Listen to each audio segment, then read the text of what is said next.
Good evening and welcome once again to Insight Live. It's great to be with you as always, and of course we are always live and interactive, and tonight we're looking at climate change. What are God's plans for the planet that we live on? But we're not gonna, I don't really think that climate change is just a physical problem.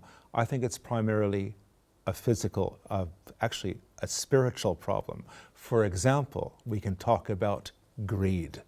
And once you throw greed into climate change and oil and money and exploitation, suddenly it becomes ugly and it changes our world for the worse. Yeah, hello, it's really good to be with you tonight on Insight Live, live and interactive. And if you have not written in before, the information is on the screen right now. And it's you can email us on live@revelationtv.com, or you can SMS us on the number that is also on your screen. So this is a tremendous subject, Kurt. This is, I think it's one of those that actually pushes people's buttons. You know, you either feel responsible that when God has given you, he's given us dominion, that we actually need to guard and safeguard animal life and plants and trees and everything, or you just say, oh, well, que sera, sera, you know, whatever will be, you know, Jesus is coming back. And so there's lots of different opinions going on. And I think for me, growing up in Kenya with the most lavish experience of wildlife, birds, my father was an ornithologist, and we would go down to Lake Naivasha and he would have all his kind of, wet gear on and be in a hide and take so much cine and, you know, just the exposure to that. And then you've got the elephants and the rhinos and the lions. I mean, it was just, you know, a lot of the wildlife we never saw actually in any kind of park. It was just when we were driving somewhere, you know, no tarred roads and that. And so when you grow up like that, there's such a sense of that really we are part of something that is so miraculous and so wonderful. But I think if you grow up in a city, Kurt, I think sometimes you can lose sense of really, you know, what our part is being part of this incredible creation. And I know, you know, there's a lot of documentaries recently that have just kind of been exposing underneath the sea, and then some animals that we've never actually encountered. And then of course there's the statistics with, you know, animals that have gone extinct. I mean, that is the most shocking thing. Well, even right now in Kenya, animals are dying because of lack of water. Yeah. So we have, I mean, everybody's discussing this right now, and we've got the COP, was it 22? Yeah, I think my take on it and everything, I was really inspired by theologian N.T. Wright. And he says, I don't want to be presumptuous, but he says, really down here on this earth, we're being trained to reign. And he talks about our ultimate destination is not an earthreal heaven, but it's here on a new earth, a renewed heaven, a renewed earth. And I like that verse where it says there's a stream or a river that goes out from Jerusalem, and there's trees on both sides, and the leaves are for the healing of the nations. And that's where we get that word therapy from. And is there going to be climate change in the new earth? I just think of that's why, will we? So basically, he would say, kind of like following on from him, is like if we are good stewards and guardians of what we have here, it'll be transferable in the age to come. That's kind of an interesting take on it. I mean, it is interesting to think. And I mean, when you think of what the scripture says, that, you know, there'll be a new heaven and new earth, and the Jerusalem will come down. It is kind of difficult because, you know, our culture says, oh, we're going to be up playing harps in the sky. You know, I mean, that's how I grew up, that, you know, you're going to go up to heaven, you know, but when you really read in the scriptures, it's got a kind of a different take, doesn't it? Oh, completely new take. It's more earthy, isn't it, really, when you're really earthy? But I said before, you know, I said climate change actually, it is a physical problem, but I think the problems have been brought on by more spiritual problems. For example, greed. And, you know, how can scientists get rid of greed? That would be great. I wish, you know, 20 scientists could just sit down and say, okay, we all have our PhDs on greedology, and we're going to actually figure out ways to get rid of greed. Nobody's done that. Yeah. Nobody's done world peace, for example. With all our intelligence, with all our technology, nobody has been even able to establish world peace. I think sometimes we forget about the big picture. I mean, when we first started using plastic, say, Are we really thinking that this is going to really get out of hand and we're going to pollute our planet? I don't think the big picture was in mind. It was well, just there's wisdom. Wisdom is also a spiritual issue. Exactly. So it's what's expedient for us. And I think also, I mean, you know, I know in the UK they're very good with all the different bins that you have, you know, to put, you know, newspapers in, and then you've got the bottles and various other things. Here we have a less of an option, and in some places you just still put it all together. But I mean, Kurt, we've had to challenge ourselves with recycling and just being diligent with those kind of things. Yeah, it's so funny, you know, well, it's not funny maybe, but, you know, COP27 is taking place in Egypt right now, where the signatories in 1992 about the climate change agreement are getting together. And there's a problem with, there's hardly any food for anybody. Oh, is and, that so? and there's not a lot of bins and everything, so people are throwing their stuff in the wrong bins and so on at this conference. But I didn't even know, I didn't even time this program, because we have a very interesting guest. And I think it's by divine plan, because I did not time it to coincide with, you know, COP27 in Egypt. But it's interesting, you know, that all the nations are gathering together, you know, to come up with some type of conclusion. And I think, you know, as a church really, you know, if we're going to be leading the new world, you know, we should really get onto this and become prophetic and very proactive in dealing with our world and looking after it and loving this world that God said that was good and created. Well, I'm really excited to be able to introduce you. I think we should invite our guest. We have Nicholas Holtam. There he is. Absolutely wonderful to have you, Nicholas. Thank you so much. We're going to call you Nick or Nicholas? Okay, we've got a bit of a sound. Is your sound on? Here it is. We got your sound? I hope it is. Yeah, there it is. There, it's is your loud sound and on? clear. Yeah. Okay, well, it's really good to be with you, and you can call me what you like. Yeah. Call him Nick. That's really nice. Well, I'm going to give you a little introduction here, but for our viewers, we're very excited because Nick has written a book called Sleepers Wake. Not Sleepers Awake, Sleepers Wake. And there you have it on your screens here, and it's getting serious about climate change, which is the Archbishop of York's Advent book for 2022, which is wonderful. And Nicholas was the Bishop of Salisbury from 2011 to 2021, and the Church of England's lead bishop for the environment, chairing the environmental work group from 2014 to 2021, and he started as a Durham geographer before training for ordination. He lives in Brighton and is married to Helen with 4 adult children. So there is a little kind of, I suppose, a resume of some of the things of who you are. But I think your greatest achievement is being married to a wife and having 4 beautiful children and adult children.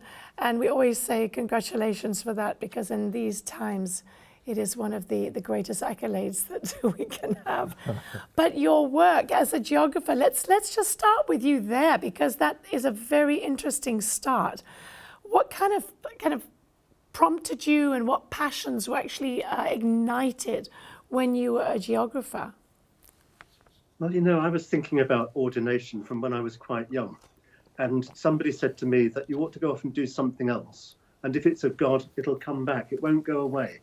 And so that's why I went off to read geography. And I loved it. And I could very easily have spent my life as a geographer or doing something like it.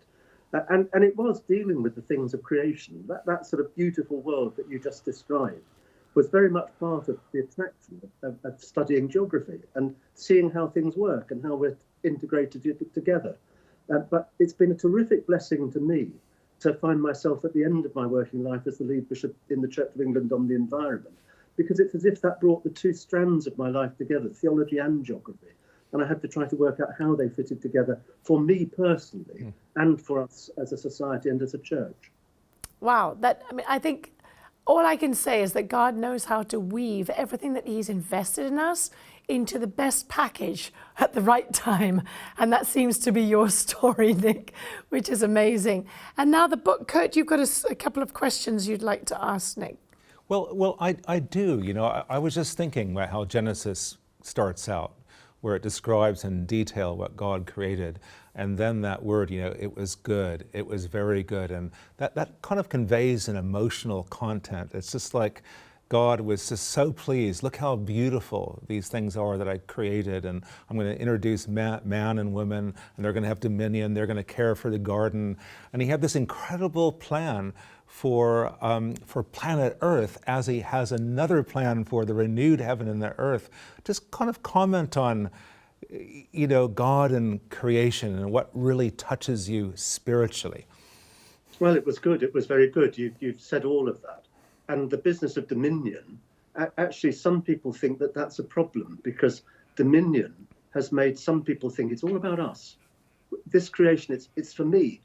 And we can just consume it. But the sort of dominion that we read about in the scriptures, and particularly the dominion of Christ, is a servant of somebody who comes lovingly among us and who doesn't grasp everything to themselves, but actually cares for others and by extension cares for the world. And that sense of what it is to be Lord in this setting is very much set for us by Jesus.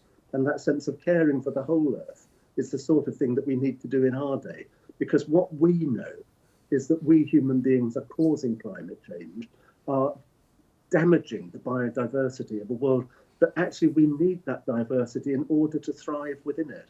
And if we live in a way that just consumes the earth, we've got the relationship wrong. And I've often thought that the whole business about being a Christian is about how we put ourselves right with God, one another, and creation. And that's the task that really is pressing for us today. But isn't that interesting? I'm going to just reference back to Africa, in the way that as we are trying to be diligent with the way that the land is used. So elephants are pretty heavy, as we all know, on the land. And what was starting to happen was the intelligence of actually understanding the structure, the family structure of elephants. And so instead of taking out the older elephants, which left the teenage elephants just rampant, crazy, killing things and turning cars upside down, we had the culling happening as whole family units. And then that is so much more wise. I mean, obviously we don't want to cull anything, but in those countries where it's just completely, there's so many animals, there is obviously a stewardship, but it's just how we do it. That is, I think, one of the things that we just got to have wisdom. Yeah, so we need to use our brains, we need to use our intelligence. And it's not just about gathering information, it is about how to live wisely. Don't you think the picture that's changed our view of the world and of ourselves more than any other in our lifetimes is that fantastic picture that was taken from the moon of Earthrise, and the astronaut who took it reading from the book of Genesis about the beginning of creation, and the sense in which we see this planet Earth as it's fragile, it's living, it's unique. There is no planet B. This is the world that God has given us, and it's our duty to care for it. And the astronaut said, we went to discover the moon, but we discovered the Earth. Beautiful. That is so profound, and I think sometimes we lose in our kind of the way that we consume and the way that we are so self-orientated. I think we actually lose a sense of that whole thing of community. Coming from Africa, there's a real sense of community, the way people live, the way people have to look after each other. And I think we've kind of lost that. Living in America and living in Europe, I've noticed that, so much individualism. And so then there's not that kind of corporate responsibility because I'm just looking after me. So how do you think that's going to change? Well, it'll only change if we want it to change. And you said in the introduction that the meeting of COP27 is happening in Egypt as we speak tonight. And the politicians are going to have to change things considerably with us and for us. And we've got to work together on this. I love one of the things that Pope Francis said. He said, we'll get through the pandemic by caring for one another. Love your neighbour, really, is what he was saying. But he said, we'll get through the climate change crisis by contemplation. And I think what Pope Francis was really saying was that if we contemplate and see the beauty of what God has given us, And don't just consume it and think that it's all for us and we can just keep using it more and more. But if we really contemplate it and see the beauty, then we will understand what it is to live as people in this creation, knowing how to use it wisely and well. And to some extent, we'll change because we've taken the trouble to stop and pray and contemplate and enjoy the gifts that God has given us. Yeah. Yeah, beautiful. Well, one thing I have a question about, okay, I'm from America, you can hear it from my accent, obviously, but climate change is very politicized. You know, it's kind of started by Al Gore, he kind of popularized it. He's a Democrat, and a lot of Republicans and a lot of Christians, for example, say there's no such thing as climate change. You know, it's natural. This has happened in the past. We've had heat waves. We've had droughts in California before. You know, it's kind of like a tobacco lobbyist saying cigarettes don't harm your health. So we have all of this going on where people literally, you know, believe it's a load of nonsense almost. I've seen this through hundreds of people in the States, and especially in more right-wing Christian channels, people saying it's just something worldly, it's not something for us to get involved in. And like, what in your opinion, what are the greatest proofs, consequences, present dangers, something that we can all agree on that are happening right now? Well, you're right that changes in the climate have happened over time in the past. But what's going on now is quite different to anything we've experienced before, or that the Earth has experienced before. Broadly, what's happened is that fossil fuels that have been laid down in the ground over millions of years have been used by us in the last couple of hundred years as part of the Industrial Revolution. They've done enormous good. We live longer, we're healthier, we're so much more comfortable as people than we could ever have imagined in the past. And this is because of the Industrial Revolution. But that which was doing such good is now really damaging us, and it's pushing the temperature up globally.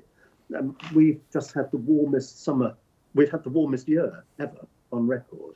And the 11 warmest years on record have been this century. We all know that there are more extreme weather events. We experience them even in the UK. We've experienced them across Europe, in Spain, where it's been so hot through the summer. And this is having an impact on mortality. But around the world, there are hurricanes and typhoons stronger than we've ever known before. More extreme weather events, wildfires, the bleaching of coral, and so on. And this is because of the way that we are living and consuming and using fossil fuels. That's what's causing the global warming. And temperatures have risen just over 1 degree centigrade in the last 100 years. And that doesn't sound a lot, but it's having the impact that we all observe and know. And in the book, I've got it's quite difficult to get the science certificate in the way that you're implying. But in the book, there's they're called climate stripes, and they've been developed by a guy called Ed Hawkins at Reading University. And they go from 100 years, 150 years ago, I think, through to the present day. And they go from a blue cold up to a red hot and dangerous. And it's just a way of trying to show in an image what's happening, and that it's dangerous and we need to do something in response. Wow, that image is quite shocking, actually, Nick. It's really shocking when you see all the blue and then suddenly you're in the red. And then having sisters, my sister lives in Australia. We've seen the incredible fires and things happening there. We've got family in San Diego, all the fires there. It's been really quite shocking, actually, to see what's been happening. And of course, all the flooding and earthquakes and things, Philippines and various other places. It's just unbelievable. I was taken to Malawi by Christian Aid in 2015, just before the Paris climate change talks. And that year in Malawi, they'd had droughts. And when I was there, they had floods. And when I was there were droughts. And farmers said, we used to know when the rains would come and our crops would grow, but that's no longer true. And further north in Africa, in the Horn of Africa, now we've got a famine. And more we're experiencing the impact of climate change, and that this is having a huge impact on people and migration. So we've got more people on the move than at any time since the Second World War. And climate change is part of that. It's very interesting. We were talking earlier, a couple of days ago, about climate change as not just a physical problem, but as a spiritual problem that the church could contribute. And could you comment on that? How is it a spiritual problem? That's the basis of my book, actually. And you sort of said it in the introduction. You said it really well. But there's an American environmentalist called Gus Speth. And Gus said that he used to believe that the top environmental problems were ecosystem collapse, biodiversity loss, climate change, and that 30 years of good science could fix that. But he was wrong. He said, I now believe that the top environmental problems are selfishness, greed, and apathy. Wow. Say that again. Selfishness, greed, and apathy. And apathy. Wow. And we scientists don't know how to sort that. So when I became the lead bishop on the environment for the Church of England, I had a series of meetings with people who were very high-level scientists who were saying, look, we know, and we've known for 30 years, that this is a problem that we human beings are causing. And we can't get the politicians to move fast enough. They just don't get the scale of the problem. And we really need the faith communities to engage with this, because it's not just a scientific problem. It's not just a political problem. This is a faith problem. It's about who do we believe we are, and how are we going to live in this world, and how do we do it together? And of course, with the church being local everywhere, with this fantastic global network of people who are connected in communion, in Christ, where, we know each other. Lots of churches have connections with churches in other parts of the world. Find out what they think is going on with the climate. And what the Archbishop of Canterbury says is whenever he meets with the other archbishops in the Anglican Communion, they all say to him that their top problem is the environment and climate change. This is going on globally. And we Christians are really well connected with one another and can help to build that picture, but we can also help to build a response. Wow.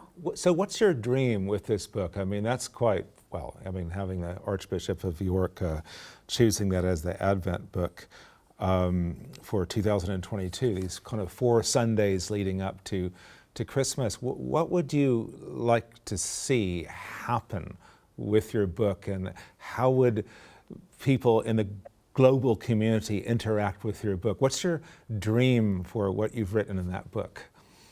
Christian publishing's not high volume, and I'm not pretending that this is going to be an international bestseller. It's a really specific. That's what everybody says. That's what they all say. It's true. But so the structure of the book is that the first week's about engaging with what's going on here. What are the facts? The writings on the wall. And I use that image from Belshazzar's Feast in the book of Daniel, which Rembrandt caught so brilliantly in a painting, where they couldn't interpret the writing on the wall, and Daniel was able to interpret it. So who's going to interpret the writing on the wall for us now? And the climate scientists can do some of that. We need the science, and we need to be talking to each other and building the picture. So the first week is about building the picture and seeing our responsibilities for this planet Earth. And the second week is about finding our place within it. And then the third week about what it is to be human and to live together. And the fourth week, when we're coming towards Christmas, is about what can I do? What can I bring to the crib? What do I give to Christ this Christmas? What's my gift and what are my responsibilities in terms of gold, the economic power that we've got, the money that we use? Ask a person, if you want to know what a person believes, ask what they spend their money on. That's a pretty good touchstone, I think. I want to know what we worship. And what really matters to us in terms of the frankincense. And then the myrrh is about how we care for our death, but actually how we live. What's the lifestyle that we've got? And there are political implications of that, and then there are things that we can do which will really help to make a difference. And I think my experience is do one thing well and do one thing different. You begin to see that you can do more. And it's just gaining that experience of how to change, reduce, reuse, recycle, live lightly on the earth. change the way we eat. That would make a big difference to the climate by having less meat in our diet. It begins to change the way we use the planet in a way that makes it more possible for all of us to continue to live here. And then one of the other things we were discussing is just eating things in season, because then you're not having it all shipped over all the time, and then you've got all that stuff to think about. It really is a challenge, and I'm going to go to our viewers right now. We have John and Tara in Galway. Thanks so much for joining us tonight. It's a great, I have a lot of emails. This is obviously a real sore point for a lot of people. So thank you so much for writing in. And you said, I agree, it's spiritual. So what are you going to do about it? Well, I think it's not about you. I think it's us. What are we going to do? But we can pray the creed out of our world. And then you people have a great platform to do this with church without walls. Thanks, John and Tara. Any kind of comment on that there, Nick? It is about what are you going to do about it? And what am I going to do about it? What are we going to do about it? And actually that also has an impact on our politicians too, that they begin to gain the courage to act differently and to make more difficult decisions. One of the best stories that I collected recently, actually in connection with the book, was somebody who had been in a meeting with the Prime Minister David Cameron before the Paris COP in 2015. And there was a lady there who hadn't said anything in the whole meeting. And at the end, one of the group said to her, you haven't said anything. Is there anything you're wanting to say to the Prime Minister? And she said, Prime Minister, I want to know, why aren't you doing something about plastic bags? Why don't you put a small charge on plastic bags? And David Cameron apparently said, yeah, well, that's a really interesting idea. And I'm sure it came from elsewhere as well. But at that stage, in 2014, we were using as a country nearly 8 billion plastic bags a year. And the small charge that's been put on has reduced that by 85% to about under 600 million plastic bags a year. That's a huge change. Yes. A really well placed question has that impact. Okay, so we've got Jason here in Lowstoltz. I'd never know how to pronounce that.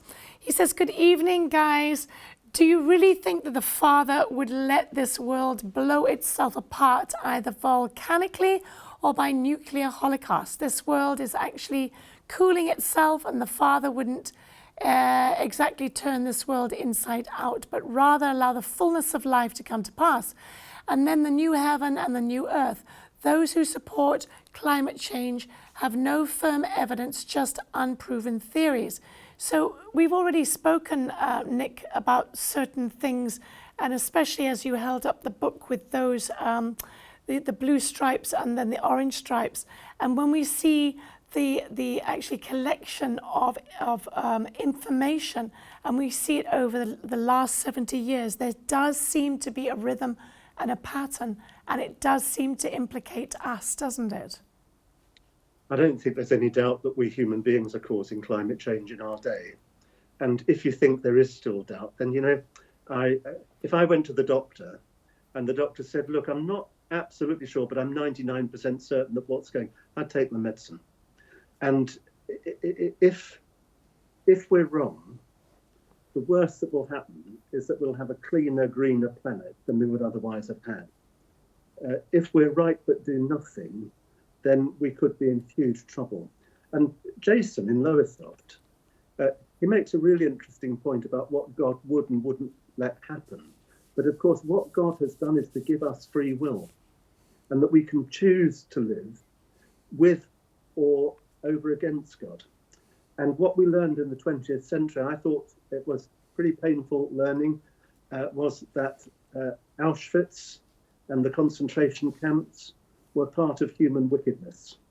And God didn't intervene in a way that stopped the camps from happening.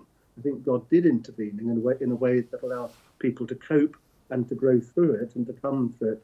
But God didn't intervene to stop the camps. That's a human responsibility. That's the freedom we've been given. And it's the freedom to misuse it as well as to use it well. Yes, I agree. Absolutely. So we have Susan. Susan, thanks so much for writing in.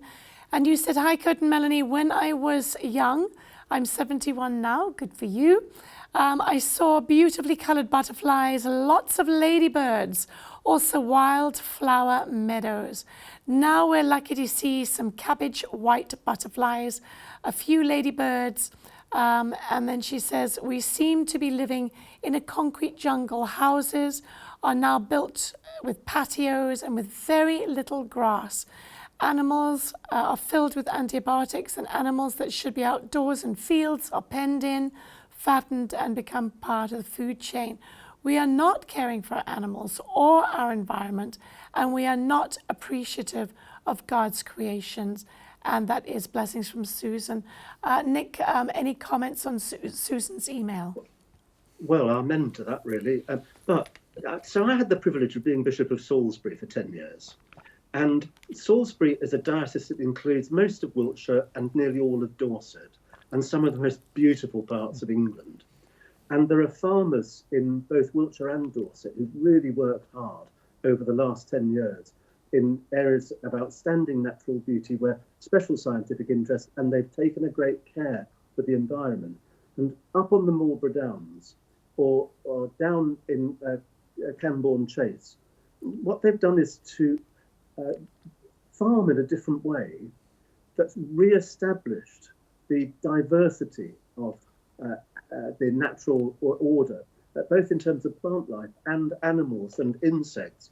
And it's really interesting how quickly that has changed. Within a 10-year period, they've made such a massive difference.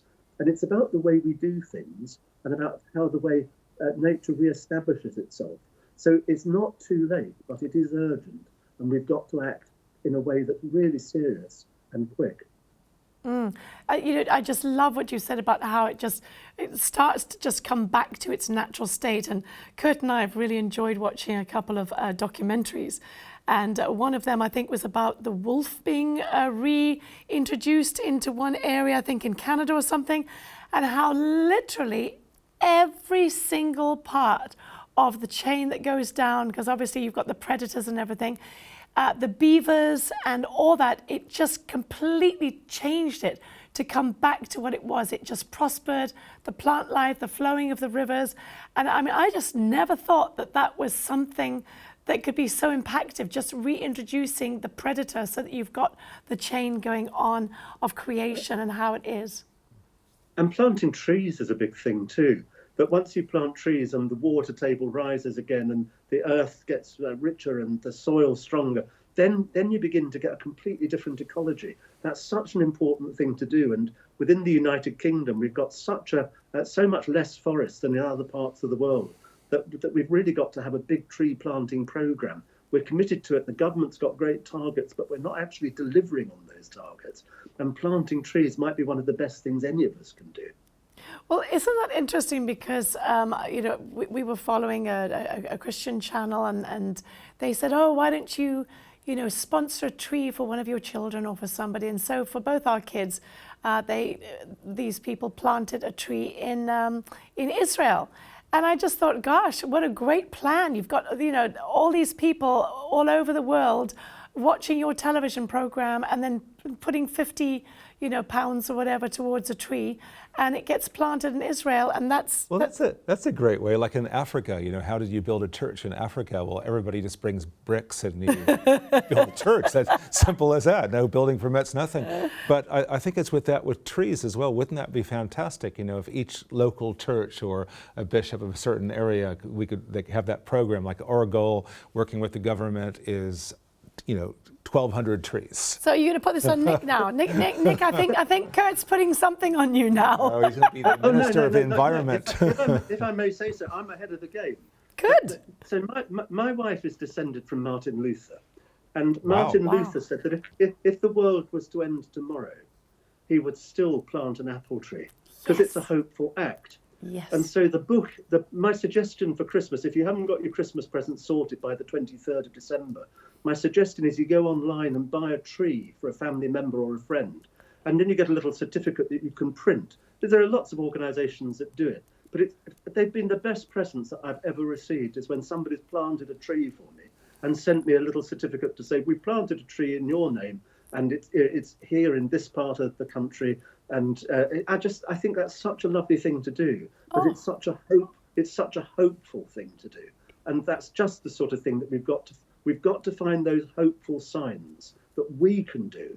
It's not terribly expensive. Many of us could afford to do it, and actually, it's not the sort of present that's going to clutter up the house and you wonder what to do with it.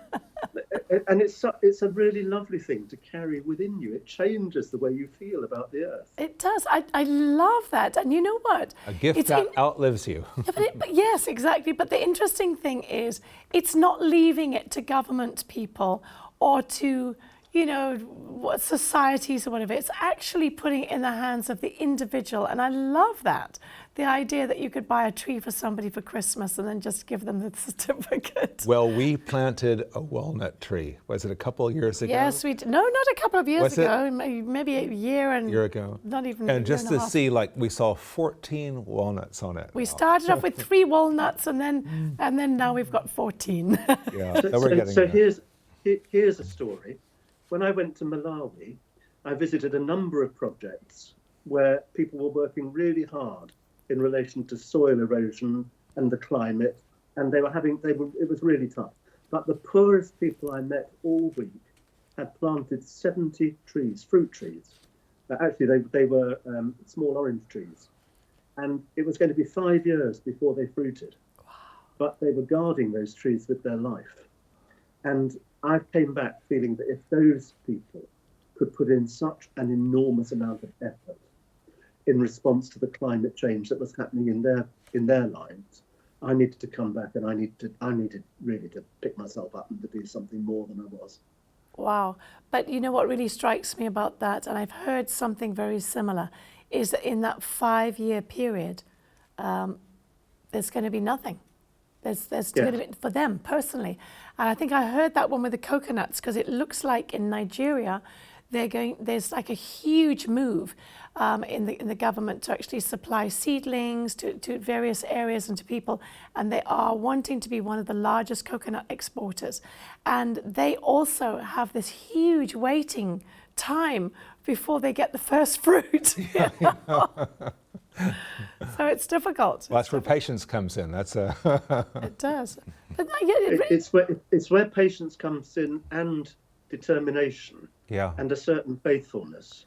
And I just think we can learn from the poorest of the earth about how to handle ourselves in these difficult times.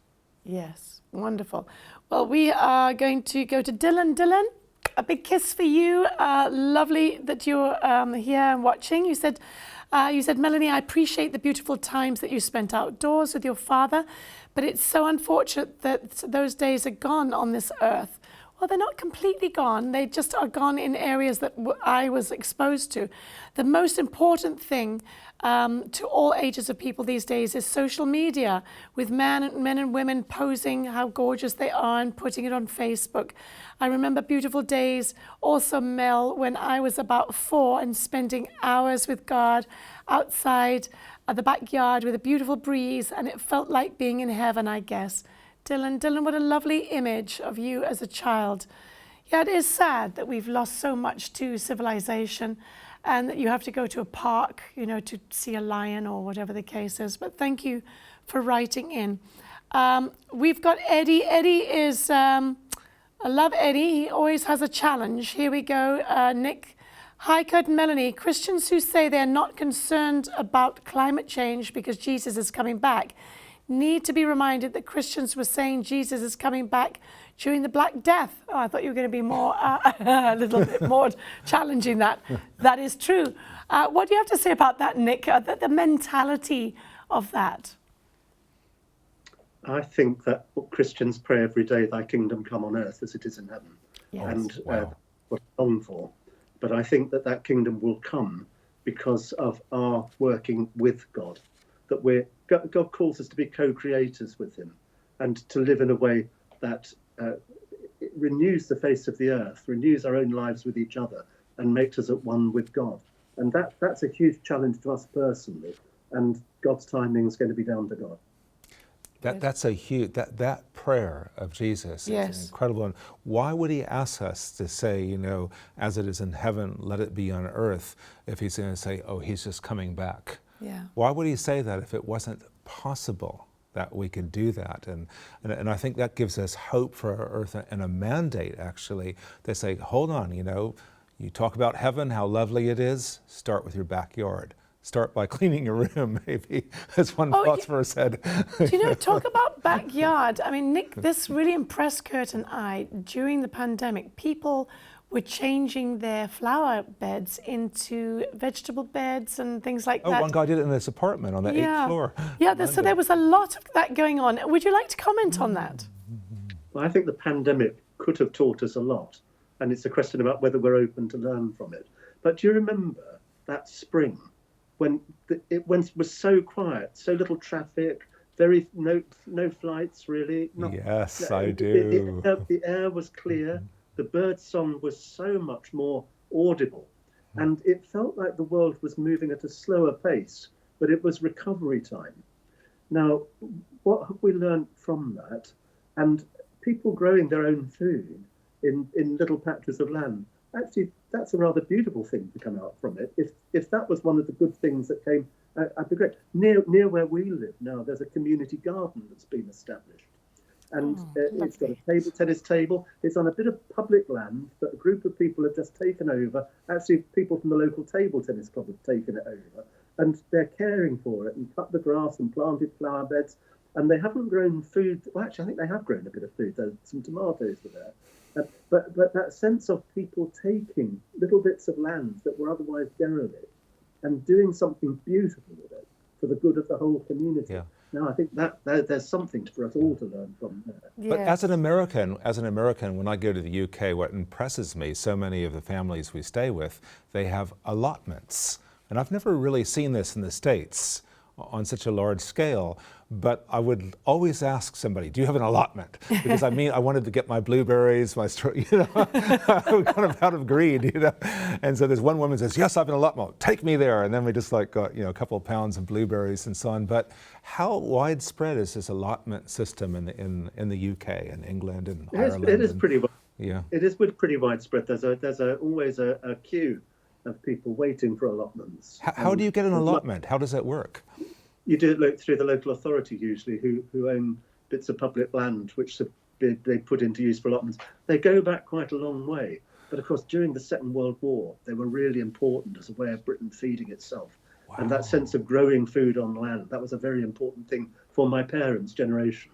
Wow. So talking about generations and the importance of growing your own food, I was thinking, a lot of kids' education right now is trying to get them to actually understand that actually milk comes from a cow, and maple syrup comes from a tree.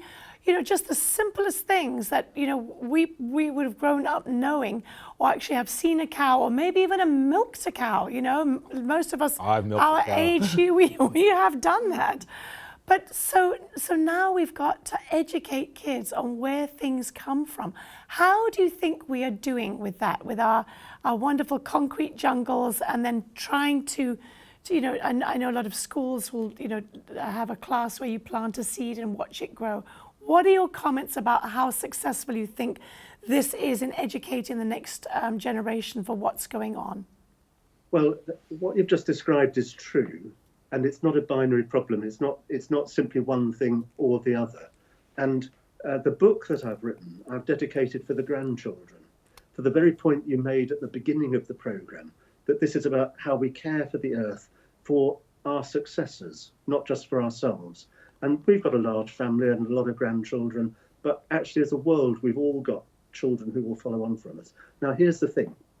When I was the Bishop of Salisbury, I got called into some schools in Dorset where they were 10 and 11-year-olds who were wanting to quiz me about the environment. And my experience of children is they got this. They know what the issues are. They're really concerned to care for the earth, and they are anxious about it, and they want help with it. But they want to tell us to clean our act up, to leave things in a better state. And I think children have got a really strong message for us as grown-ups. But we need to try to sort this out better than we're doing. Yes, yeah. I do have a little bit of a concern because of some of the families that I've been working with, and in particular, you know, when you've got children of 8 and 9 who are, the parents are not very careful with what the children are watching on social media, and there are some YouTube extreme type of, you know, documentaries or views that have been put across about how animals are being treated. And I mean, some of them may be very true, but the footage and the music and the how dramatic it is too much for a child of that age to be able to, you know, to actually take in. And it's causing mental health issues. Well, we knew one that committed suicide because of that. Yeah, so they are hating people, you know, in this whole thing that they are, I mean, basically they're embarrassed to be part of the human race. Have you come across that at all? We have a responsibility to care for our children. And that old African proverb that it takes a village to raise a child, this isn't just the biological parent's responsibility, it's all our responsibility to have a care for the children in our community and in our world. So these are precious people and we need to look after them. But one of the things that I love is the way that children teach us things too and help us to see things that we wouldn't otherwise see. So it's about how we get this cross-age set of responsibilities where we can learn with and from each other, that we take care of each other. All of that's really important. And that does mean that we have to be tender with each other and to care for one another properly and well. Yes, that's great. I really like that. Les has written in. Hi, Les. Thank you very much. Entitled Climate Change. Our primary focus should be on people. Of course, people have a responsibility regarding environmental issues. What the Word of God says, God is ultimately in control. He is sovereign over everything, including the weather, Psalm 115:3 and Psalm 148:8. It is God who will judge the earth with fire and create new heaven and a new earth. 2 Peter 3:1-13. Genesis 8:22 says, while the earth remains, seed time and harvest, cold and heat, summer and winter, day and night shall not cease. The answer is the gospel of Jesus Christ. And would you like to comment on that, Nick? I'm sure I've got something to say too. Well, I don't think a bishop's going to argue against the gospel of Jesus Christ. So I think that is a really clear answer to the human condition of how to live. But of course, what God did in creating us and in creating the world and giving human beings a position which is described in Genesis as having dominion is that we need to look after this. Yes. And what we know is we need to look after all of it. And that's a human responsibility and to care for the gifts of creation that we've been given. Now, what we know is that diversity matters, that we live better as people. It's a healthier world, that it's a diverse world. And we've got to have a care of that, not just of different sorts of people who are different to us, but of animals that are different too. And do you know, had I been in the position that Noah was in and having to choose which animals to take in there, I'd have thought twice about taking the wolf that you talked about earlier, Melanie. But it would have been a bit much to cope with in an ark, wouldn't it, for however long they were at sea and cooped in. But that sense in which we know that we need that level of diversity in order to survive well means that we've got some real responsibilities for creation and for looking after the whole variety of creation. Yes, absolutely. Well, we've got lots of emails here. This is all very exciting. Let me see. All right. Good evening, all. I'm very skeptical of climate change. Some of my reasons are, thank you for writing in, I appreciate this. As just mentioned, plastic bags have been increased from 2p to 10p. Do we honestly believe people will buy less? If they are serious... Absolutely. It's a massive difference. It's an 85% reduction in the number of plastic bags that are being used in the UK alone. And that's statistically. Just under 8 billion to considerably under 600 million. It's a massive difference. Absolutely, yeah. Well, it's an encouraging answer to yes, it very. Yeah. And if we, I mean, on that part, I've also seen, especially here in Spain, where people will have Hessian bags or bags made out of material. I do. So they use I have them all one. the time. Stop boasting. Good. And it says if they were serious, the bag should be a £5. Okay, I see what you're saying. That's probably good. Going in a different direction. but the small charge has made a massive difference. That's the point. So Kurt's bought a £5 Hessian bag. That's great. You can use it hundreds of times. Yes. Funny, mine do wear out after a while.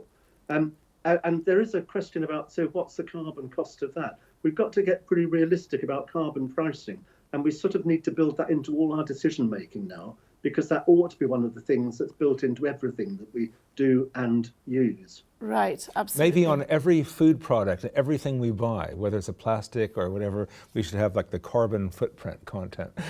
Okay, so here we go. Why are all the high streets, the public buildings, motorways lit up all night? Again, if it were true, I wouldn't be writing these comments. God bless James. What about that? I mean, that's not terribly efficient, is it?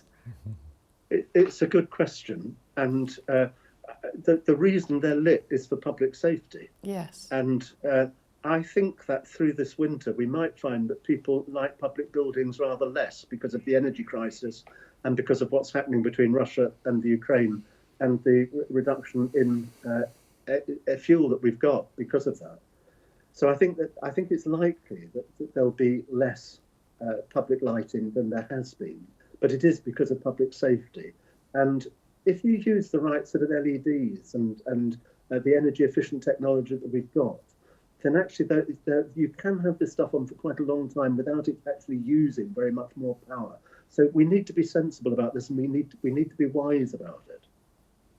Good. Thank you very much. We have Jane here. Hi, Kurt, Melanie, and Bishop Nick. Very interesting program. I'm an elderly country bumpkin, and I agree with all you're saying. Rather care of the planet. And remember, all the butterflies no longer seen too. But I have wondered about the scripture in Revelation 3:10-12, where it talks about the heavens being rolled up and the elements destroyed by fire. Could this be the ultimate result of our belated, often apathetic and selfish attitude to the huge problems being caused by global warming? Every blessing, Jane. Wow. So we've got... That's another take on it. I think, yes. Yep. Yeah. So I think we are running out of time. We need to say goodbye, I think. Well, actually, we need to ask you how we can get your book. What's the best way? Oh, well, isn't that kind of you? You can order it online from a whole variety of people. So what the best thing to do is to search for it online or go to your local bookstore and order it. And where I live, they've been really good about that. And even non-Christian bookshops have stocked it and have certainly got it within a day for people. So if you're in the UK, you should be able to do that pretty quickly and easily. Great. And if somebody wanted to follow you and what you're doing and the environment, where could they follow you? Oh, I'm hopeless on that. I'm hopeless on social media, and I've never liked it because I've never really thought that people want bishops just to give instant opinions on things. The best thing to do, in my opinion, is to go to the Church of England website and look at the environment pages there, because they are fantastically well done. Okay. I mean, the Church of England is doing this stuff on a shoestring, but we've got really, really good advice. Good. Okay, Nick, I'm so sorry. We have stretched you out as much as we can. We've got to say goodbye to you right now. Thank you so much for being with us. God bless you. It's been a wonderful time. Thank you for taking your time. Thank you very much. Bye-bye then. Wow, what an informative program. Oh my goodness, it could have carried on. But so for those of you who have, just kind of taken umbrage or a little worried about this, just keep researching, keep praying. We do have responsibility. Thank you for being with us tonight. And thank you for your lovely, engaging emails. And we will see you as usual next week, live and interactive. Goodbye.